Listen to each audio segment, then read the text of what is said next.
Hello friends, आज हम Upendra Nath ask जी का जीवन परिचय देखेंगे, विस्तार पूर्वक देखेंगे, जो कि कक्षा 10 के पाठ्यक्रम में सम्मिलित है। आइए शुरू करते हैं। उपेंद्र नाथ अस्क जी का जन्म पंजाब प्रांत के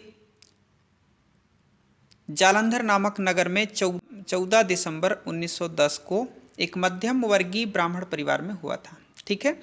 अस्क जी 6 भाइयों में दूसरे हैं। इनके पिता पंडित माधोराम स्टेशन मास्टर थे। ठीक है। जालंधर से मैट्रिक और फिर वहीं से DAV कॉलेज से इन्होंने 1931 में BA की परीक्षा पास की। बचपन से ही अस्क अध्यापक बनने, लेखक, संपादक बनने, वक्ता और वकील बनने, अभिनेता और डायरेक्टर बनने और थिएटर तथा फिल्म में जाने के अनेक सपने देखा करते थे। जालंधर में प्रारंभिक शिक्षा लेते समय 11 वर्ष की आयु से ही वे पंजाबी में तुकबंदियां करने लगे थे। ठीक है। कला स्नातक होने के बाद उन्होंने अध्यापक का कार्य शुरू किया था तथा विधि की परीक्षा विशेष योग्यता के साथ पास की। विधि अर्थात लॉयर जिसको हम बोलते हैं। ठीक है। BA पास करते ही उपेंद्र नाथ अस्क जी अपने ही स्कूल में अध्यापक हो गए, पर 1933 में उसे छोड़ दिया और जीविकोपार्जन हेतु साप्ताहिक पत्र भूचाल का इन्होंने क्या किया, संपादन किया। ठीक है। एक अन्य साप्ताहिक गुरु घंटाल के लिए प्रति सप्ताह 1 रुपये में एक कहानी लिखकर इन्होंने दी। 1934 में अचानक सब छोड़ लॉ कॉलेज में इन्होंने क्या कर लिया, प्रवेश ले लिया। ठीक है। और 1936 में लॉ इन्होंने पास कर लिया, LLB। ठीक है। उसी वर्ष लंबी बीमारी और प्रथम पत्नी के देहांत के बाद इनके जीवन में एक अपूर्व मोड़ आया। 1936 के बाद अस्क के लेखक व्यक्तित्व का अति उर्वर युग प्रारंभ हुआ। ठीक है ना। यहाँ से इन्होंने लेखन कार्य प्रारंभ किया। 1931 में अस्क जी ने दूसरा विवाह किया। उसी वर्ष ऑल इंडिया रेडियो में नौकरी भी की। ठीक है। 1945 के दिसंबर में बम्बई के फिल्म जगत के निमंत्रण को स्वीकार कर वहाँ फिल्मों में लेखन कार्य करने लगे। ठीक है। 1947-48 में अस्क जी निरंतर अस्वस्थ रहे, बीमार रहे, पर यह उनके साहित्यिक सृजन की उर्वरता का स्वर्ण समय था। ठीक है।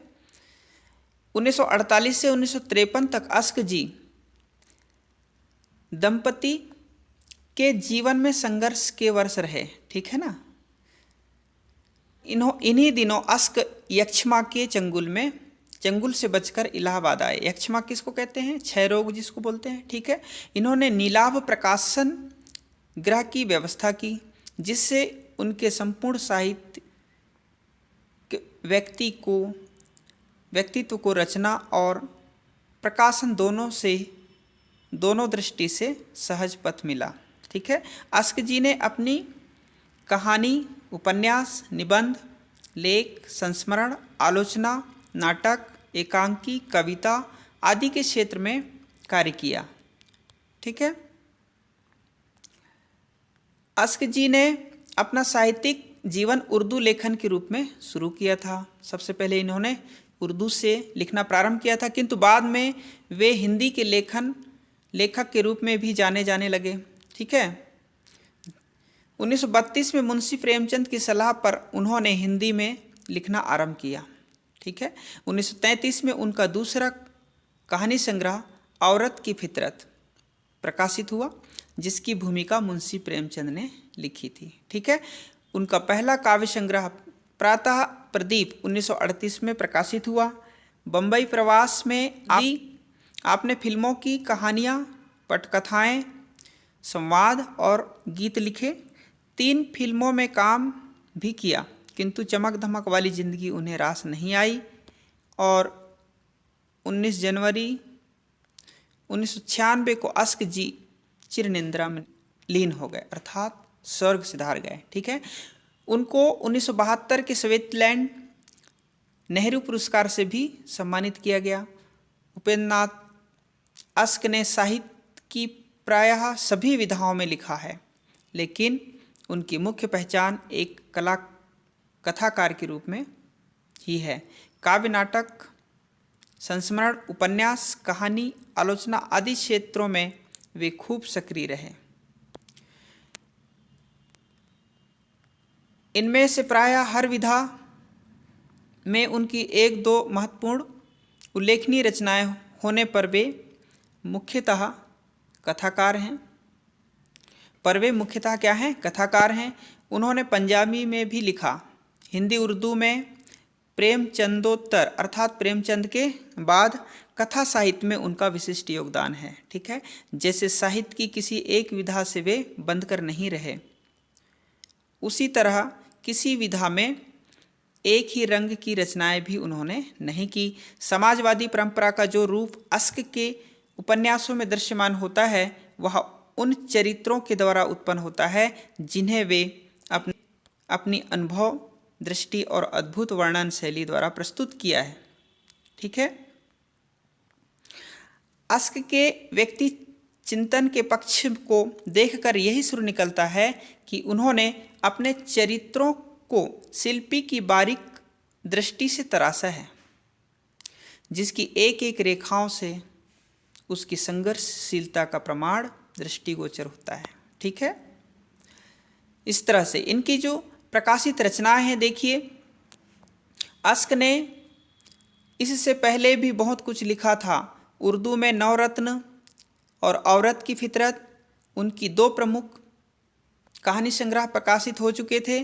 प्रथम हिंदी संग्रह जुदाई की शाम का गीत 1933 की अधिकांश कहानियाँ उर्दू में छप चुकी थी।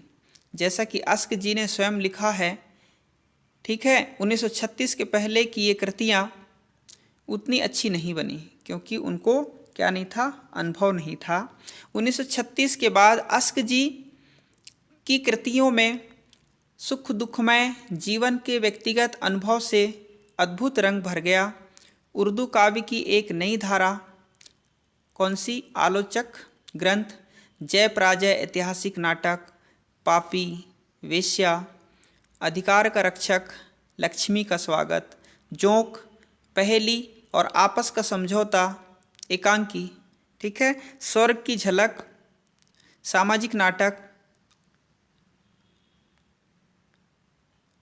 कहानी संग्रह, पिंजरा की सभी कहानियाँ, छींटे की कुछ कहानियाँ, प्रातः प्रदीप कविता संग्रह की सभी कविताएं उनकी पत्नी की मृत्यु के 2-2.5 साल के ही अल्प अवधि में या अल्प समय में लिखी गई थी। ठीक है, उनकी पत्नी की मृत्यु कब हो चुकी थी? 1936 में।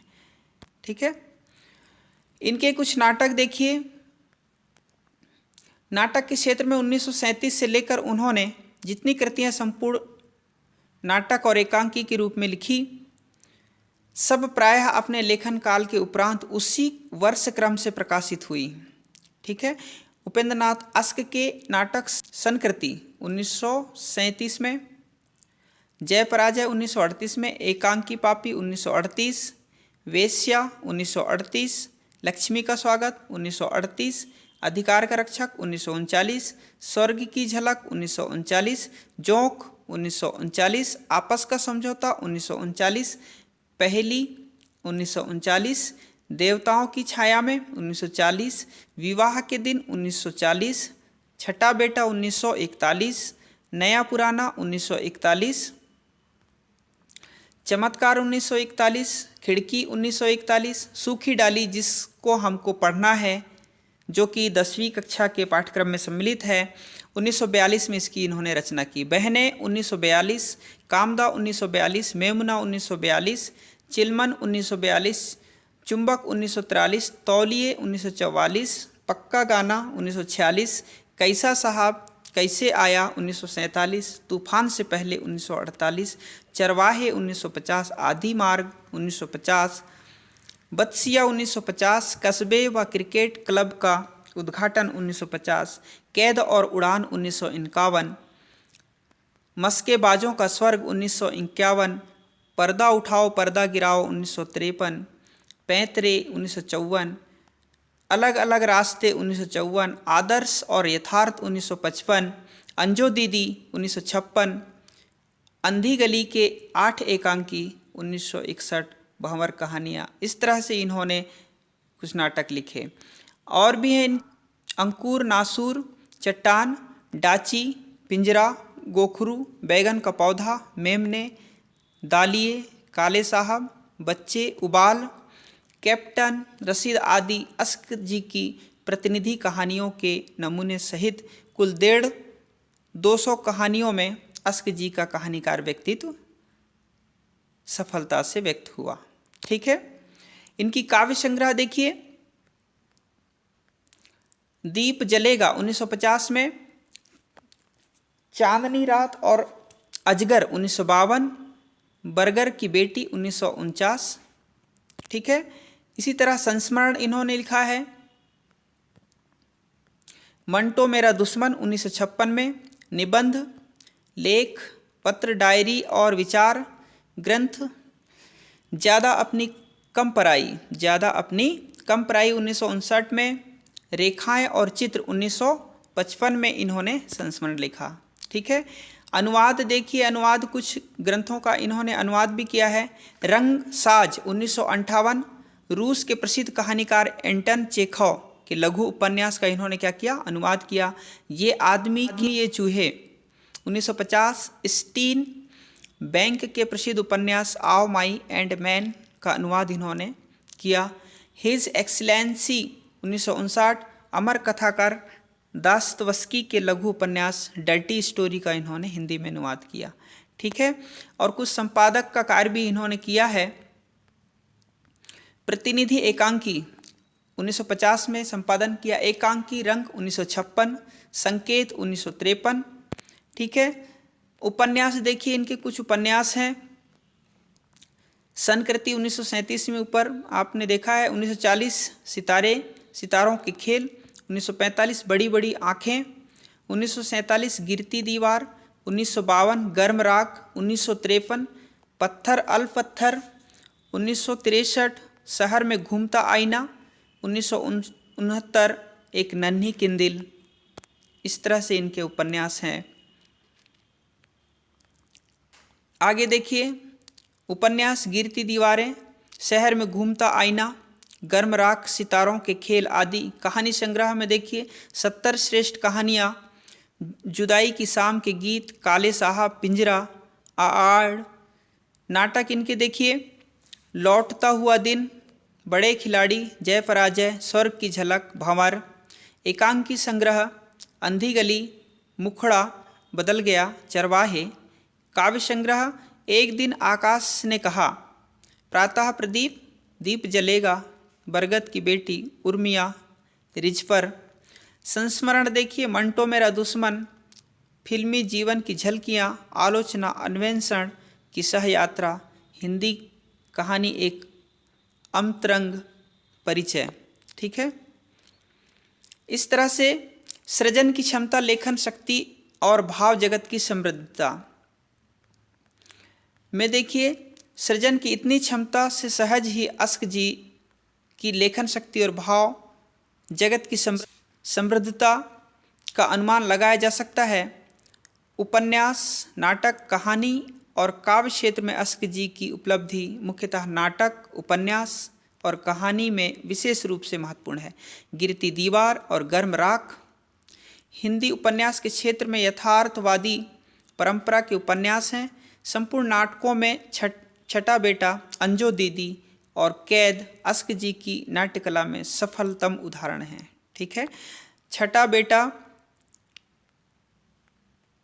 के शिल्प में हास्य और व्यंग्य, अंजो दीदी के स्थापत्य में व्यवहारिक रंगमंच के सफलतम तत्व और शिल्प का अनूठापन तथा कैद में स्त्री का हृदय स्पर्शी चरित्र चित्रण तथा उसके रचना विधान में आधुनिक नाट्य तत्व की जैसी अभिव्यक्ति हुई है। उससे अस्क जी की नाट्यकला और रंगमंच के परिचय का संकेत मिलता है। एकांकी नाटकों में भंवर, चरवाहे, चिलमन, तौलिए और सूखी डाली अस्क जी की एकांकी कला के सुंदरतम उदाहरण हैं। ठीक है, सभी एकांकी रंगमंच के स्वायत्त अधिकारी हैं, अर्थात इनको रंगमंच पर प्रस्तुत किया जा सकता है। अस्क जी की कहानियाँ प्रेमचंद के आदर्शोन्मुख यथार्थवाद अथवा विकास क्रम से प्राप्त विशुद्ध यथार्थवादी परंपरा की हैं। कहानी कला और रचना शिल्प स्पष्ट कथा तत्व के सहित मूलतः चरित्र के केंद्र बिंदु से पूर्ण होता है। अस्क जी के समस्त चरित्र, उपन्यास, नाटक अथवा कहानी किसी भी साहित्य प्रकार में सर्वथा यथार्थ है। ठीक है, उनसे सामाजिक और वैयक्तिक जीवन की समस्त समस्याओं का, राग द्वेष का प्रतिनिधित्व होता है। ठीक है, इनको पुरस्कार भी मिला जो इस प्रकार है। उपेंद्र नाथ अस्क जी को 1972 में सोवियतलैंड नेहरू पुरस्कार से इनको क्या किया गया था, सम्मानित किया गया था।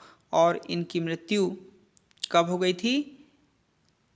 19 जनवरी 1996 को इनका निधन हो गया था। इस तरह से हमने उपेंद्र नाथ अस्क जी का विस्तार पूर्वक जीवन परिचय हमने देखा। इसमें आपको संक्षिप्त में जो लिखने के लिए कहा जाता है वह आप लिख सकते हैं। और आगे हम एकांकी जो कि सूखी डाली के नाम से है, जिसका हम विस्तारपूर्वक अध्ययन करेंगे। आप सभी का बहुत बहुत धन्यवाद।